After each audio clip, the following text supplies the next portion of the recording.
Alright guys, welcome back. Thanks for joining me tonight for another video. I'm Jay. First off, let me thank everybody, man, for showing the support. I truly appreciate it. We're going to jump right in. We're going to get to part 3 tonight.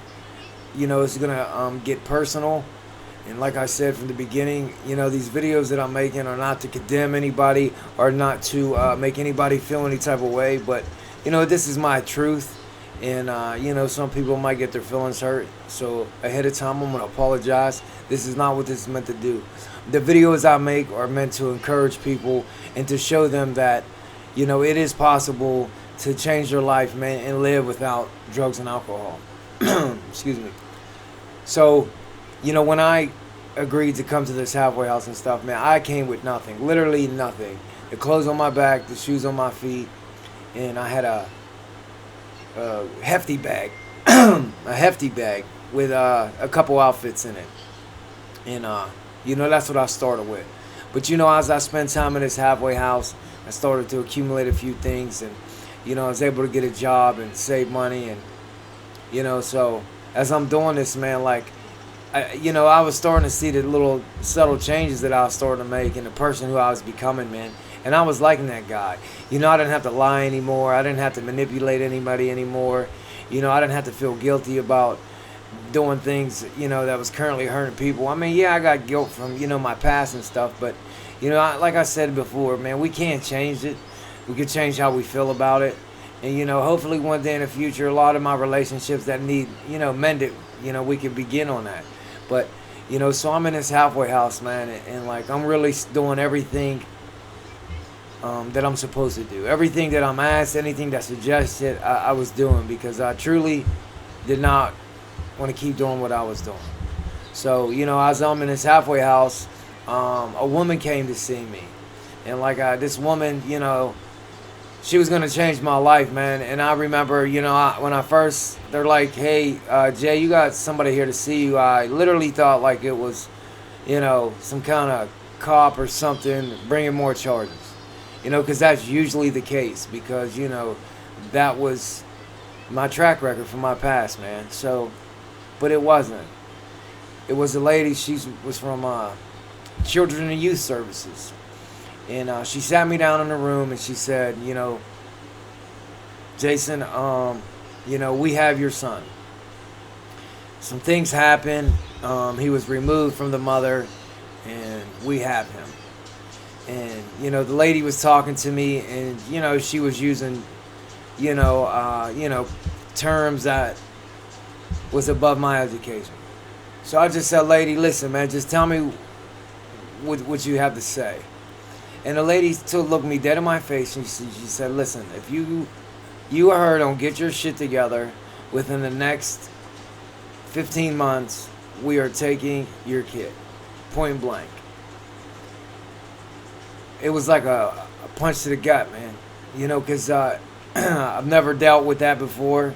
You know, growing up in my family, we've never dealt with that before. So, like, this was all new to me, man. You know, I was, like, scared, and I was alone. And, you know, I was worried about, you know, my boy. And watch, mind you, like, and this kid, I never had a relationship with him yet, man. And, you know, because I wasn't there in the beginning, man. I was out in the streets using drugs and alcohol, man, because that's how selfish I was.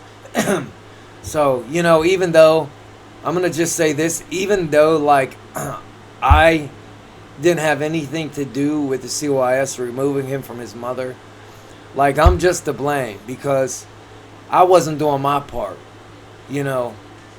So I'll share some of that responsibility, man. You know, this program or whatever program you do, but I can promise you this, like, if you want to make changes in your life, you have to be able to take accountability for your actions and your choices that you made. You know, whether it's truly your fault or not, it doesn't matter where the fault lies. It matters that it happened. So, you know, I went back to my room. You know, I was stressed out. You know, I was, like I said, I was afraid, I was upset, I was scared. And, you know, I didn't know what to do, man. Like, I didn't know what to do. You know, so, and like I said, I didn't know how. I'm like, man, I'm how far away from home. I got no family here. I got no support here, and you know, I had a girlfriend, and I still do, and I talked to her about it, and she's always been very supportive from the beginning, man, and has been there from day one, and has had my back regardless of what, so like I'm truly in debt to that. But so I'm in a halfway house, and part of me is like, hey, do I leave now and get a place and try to work on getting him? Like, what do I do? Like, because think about it, like I'm a drug addict, so I want to get it down. I want to do it now, and like, so I didn't, talk to some people, and it was like, Best Jason, like, you started this program, you need to see it through.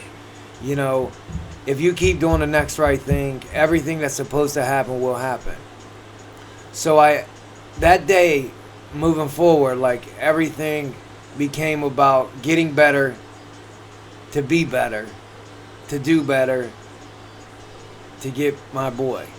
That was my goal. That was my main focus on everything from there on out. I stopped thinking about stupid shit like, oh man, I need a new pair of shoes and all this, and I was been saving all my money, man, while I was in there working and stuff, and like, so I started seeing why, man.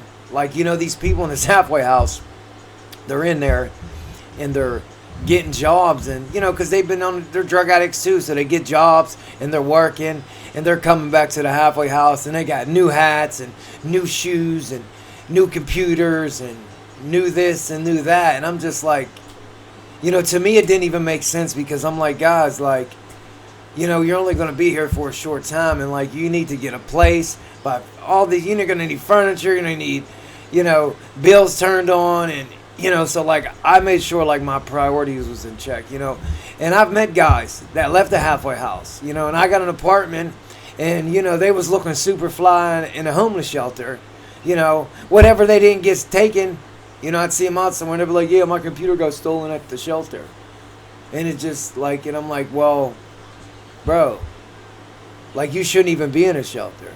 But like, it's about priorities, man, and but it's hard, man, because I remember at a point in time when I would do shit like that, because buying new things made me feel good. Getting a new pair of shoes made me feel good. Getting a new hat made me feel good. So it's about that instant gratification, man. So, I'm in this halfway house, and, I'm doing really good, man, and, I started really making changes in my life, and I started doing, now mind you too, I still got this court case coming up, with the shit that I did from being arrested and, taking the police on a high-speed chase and all this shit. So now I got all these things I'm juggling, and I'm getting stressed out, and, but I'll tell you what, like, none of through that, like, did I get high, and it crossed my mind in the beginning, because, I was new to it, like one time I was coming back from work or dinner or something, and I come in my room, and there's another roommate in there, and they're in there, and I see a cloud of smoke, and then I'm like, bro, what are you doing in my room, man? And he's standing there, he's like, oh, and he blew this cloud of smoke out, and I'm just standing there, I'm like, what are you guys doing? Well, here, I'm like, my actual roommate was hiding in a closet, they're smoking bath salts. And, like, this is how I know, like, the devil's real, and he'll tempt you. Like, the devil's not going to come when you're doing bad, like, because you're already doing bad. He's going to come when you're doing good. And he showed up that day. And, he come out the closet. And, I just looked at these guys, man, and, like, I was pissed off, for one, for having that shit in my bedroom. For two, I was pissed off because, like, there shouldn't be nobody else in my bedroom. But, like, I looked at them, and I felt sorry for them, man. I'm like, you guys, and then, the bad part about it is some of these were guys that was sitting down in these meetings, and they was talking all this, how many days they got clean, writing it up on the board, and, and I just sit there, and I wasn't like, I I just told him, and then the one guy, it really broke my heart because I thought we was close, man. And he was like, "Hey Jay, you want some of this?" And I'm just like, it blew my mind. It hurt me more than anything because I'm thinking like, dude, like we're in a place of rehabilitation and you're already on your last strike here and you're like up here getting high and you're offering to get me high. So I just left, man. And I let them do what they did, man. And they eventually, like people like that, like they weed themselves out. Neither one of them guys ended up completing the program. And, they was good guys, man. They was just still sick and they wasn't ready. Like, at a certain point, like, you can't force it on somebody. Like, parole's not going to matter. None of that shit's going to matter, man. You either got to want it or you don't. And I just knew, like, I had too much to lose at this point. And I'm like, look how far we came, guys. And I tried to talk to them, I mean, to be honest, like, it ain't in me to, like, go and tell on them. But, that would have been the right thing to do at that point because it would have probably got them the help that they really needed. But it just wasn't in me. But, they ended up, I don't know, getting drug tested or something a few weeks later, days. I don't know. I can't remember because I've seen so many people in and out. But I just know, like, at that point, like, I didn't want any parts of it, and it was sad to see, man, because, like, the reality is people go out of these rooms and they die. So I got in touch with my counselor and I explained everything going on that, with the CYS and my courts. And, everybody just kept telling me, I prayed on it daily. That was my biggest thing that I did. I prayed on it daily. And, I just kept doing the right thing, man. I kept doing the right thing. I kept, going to work and doing my treatment, doing everything that I was supposed to do. So, it was getting time for me to leave, man. And, so I started looking for a place, and that was hard to get because, like now they want you to have good credit. They want you to have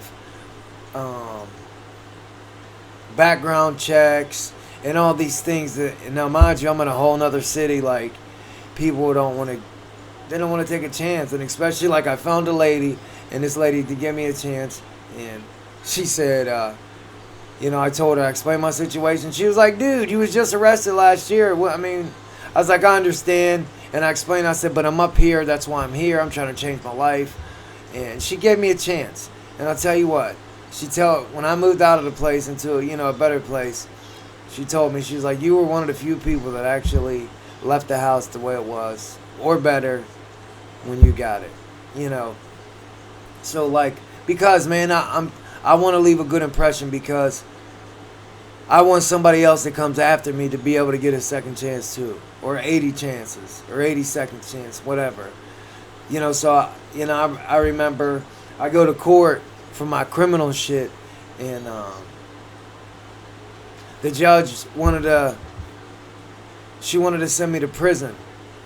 So I had my lawyer explain the situation, and they put me, she just put me on a trial list and was like, basically, think about it and set me out the door. So I ended up I was like, I don't live here anymore. I moved away from this town because it's no good for me. I moved to another town, and, I'm trying to better my life. And these are the things that I've done. I've showed all my completion letters, all my certificates, everything that I had. And she really didn't care. She, like, wanted to send me to prison. So I said, all right, well, we'll try this again. So I came back up. I felt defeated at this point, man. And, I was like, man, I'm trying so hard. Why can't, and that's how, I don't want to say, like, but that's how I think. Like, I feel like, because I'm broken inside, man. I feel like, man, I've done this, and it ain't even look at none of that. But I understand it, man, because how many chances have I had in the past and blew it? Like, anything that I got would have been a direct result from my using, right? So, um, I come back, I'm defeated, man. I'm talking to my fellowship, and I'm just letting them know, I'm like, man, I'm really working on trying to get my boy, and what's the point of getting him if I'm gonna go to prison? I don't wanna do that. So I kept pushing my court dates back, and so mind you, I ended up getting that lady gave me a chance. I got that apartment, a 1-bedroom apartment, man, in a shithole side of town. I moved in and continued to do my recovery stuff, because I made sure, and everybody else that told me, Jason, this is the most important thing you can do right now. You need to take care of yourself. You need to make sure that you got all the tools that you need to deal with what's coming. In the meantime, I set up with CYS in the county where my boy was at, and I said, let him know the situation, and so they set up visits for me to come and visit him. So I was setting up my visits. I was doing whatever they asked me to do.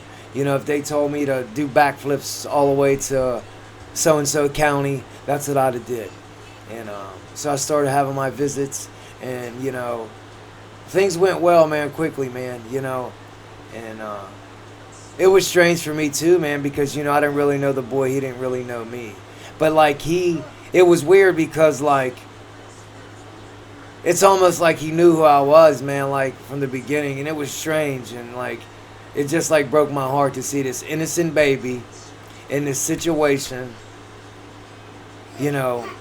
because me and his mother don't know how to live our lives without the use of drugs and alcohol. And I don't know, man. We're gonna cut it there for tonight. I hope you guys enjoyed this video. We'll pick back up tomorrow where I left off. I got some good stuff coming up. Hey guys, I appreciate you guys. If no one told you tonight they loved you, man, I love y'all. God bless y'all, and I'll see you later.